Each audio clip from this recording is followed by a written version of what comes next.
안녕하십니까? 출애굽기 8장의 내용은 다음과 같습니다. 모세가 바로에게 말했습니다. 여호와의 말씀에 내 백성을 보내라. 그렇지 않으면 개구리 재앙이 있을 것이라 하셨습니다. 바로가 거부하자 개구리들이 올라와서 애굽에 가득하였습니다. 바로가 모세에게 너희를 보내겠다 하자 모세는 내일 개구리가 없어질 것입니다. 그래서 왕에게 우리 하나님 같은 이가 없는 줄을 알게 하겠습니다. 하였습니다. 개구리가 없어지자 바로는 마음을 바꾸었습니다. 이에 여호와께서 지팡이로 땅에 티끌을 치라. 이것이 이가 될 것이다 명하셨고 모세가 그대로 행하자 온 땅의 티끌이 이가 되어 사람과 가축에게 올랐습니다. 그 다음으로 여호와는 무수한 파리를 보내셨고 그 땅이 황폐해졌습니다. 바로는 너희를 보내겠다 하였고 모세는 내일 파리떼가 떠날 것입니다. 바로는 다시 거짓을 행치 마십시오 하였습니다. 파리가 떠나자 바로는 백성을 보내지 않았습니다. 본문에 대하여 세 가지를 묵상하겠습니다. 첫 번째로 본문에서 무엇을 볼 수가 있습니까? 우리 하나님 여호와 같은 이가 없는 줄을 알게 하겠다라고 모세가 말했습니다. 무엇을 깨닫게 됩니까? 우리는 다른 이에게 하나님의 어떠하심을 보여주는 자들입니다. 하나님을 전혀 알지 못했던 애굽인들, 그리고 그 이름만 알고 제대로 알지는 못했던 히브리인들이 하나님과 동행했던 모세라는 존재 때문에 하나님의 어떠하심을 보고 있습니다. 그럼 어떻게 해야겠습니까? 참된 신앙인의 영향력이 크다는 것을 알아야겠습니다. 우리가 예수님을 제대로 믿고 산다면, 그래서 우리가 하나님의 평안과 은혜를 누리고 산다면, 우리를 보는 이들이 저 사람을 보니 나도 하나님을 알고 싶다 하게 될 것입니다.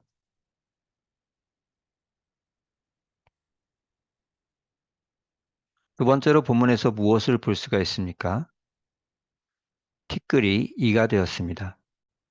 무엇을 깨닫게 됩니까? 하나님의 뜻에 거역하는 자에게는 좋은 것도 나쁜 것으로 변합니다. 식물은 티끌에 뿌리를 내리고 자라서 먹을 것을 만듭니다. 이같이 티끌은 생물에게 유익이 됩니다. 그렇지만 이 좋은 티끌이 여기서는 인간과 동물을 괴롭히는 작은 모기로 변합니다. 이같이 하나님을 거역했던 바로에게 좋은 것이 나쁜 것으로 바뀌었습니다. 그렇다면 어떻게 해야 하겠습니까? 땅 위의 것들은 절대적으로 좋은 것이 없다는 것을 알아야 하겠습니다. 기쁨을 주던 인간관계와 물질이 고통을 가져오는 경우가 있고 명예로운 지위가 파멸을 가져오기도 합니다. 세상 것은 절대적으로 좋은 것이 없으며 하나님께 복을 받아야지 복된 역할을 할 수가 있습니다. 세 번째로 본문에서 무엇을 볼 수가 있습니까? 바로가 거짓으로 회개하였습니다. 재앙을 당할 때 바로는 하나님 뜻대로 하겠다 하였지만 그 재앙이 사라지면 다시 하나님 뜻을 거역했습니다. 왜 이런 거짓 회개를 했던 것입니까? 주님의 책망을 소홀히 여겼기 때문입니다. 바로는 히브리 사람들이 위협이 되지 않을 정도로 통제하면서 그들의 노동력을 착취하고자 하는 악한 태도를 가지고 있었습니다. 더하여 그들에게 가나안 땅 주시고자 하는 하나님의 뜻을 거스르고 있었습니다. 이런 악들에 대한 하나님의 책망을 내가 하고 싶은 대로 하지 못하게 하는 귀찮은 것 정도로만 여겼습니다.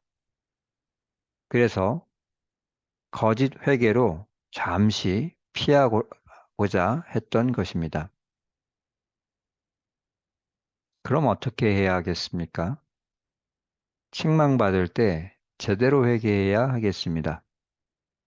잠언서 15장 10절 도를 배반하는 자는 엄한 징계를 받을 것이요 견책을 싫어하는 자는 죽을 것이니라 하였습니다.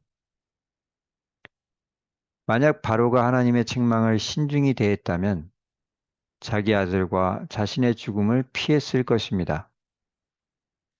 우리는 제대로 회개하여 제대로 예수님을 믿음으로 더 큰 재앙 피하는 복된 자들이 되어야 하겠습니다. 말씀을 정리합니다. 첫째로 참된 신앙인의 영향력이 크다는 것을 알아야 하겠습니다. 둘째, 땅 위의 것들은 절대적으로 좋은 것이 없다는 것을 알아야 하겠습니다. 셋째로, 책망받을 때 제대로 회개해야 하겠습니다. 주신 말씀에 순종하는 우리 모두가 되기를 축원합니다.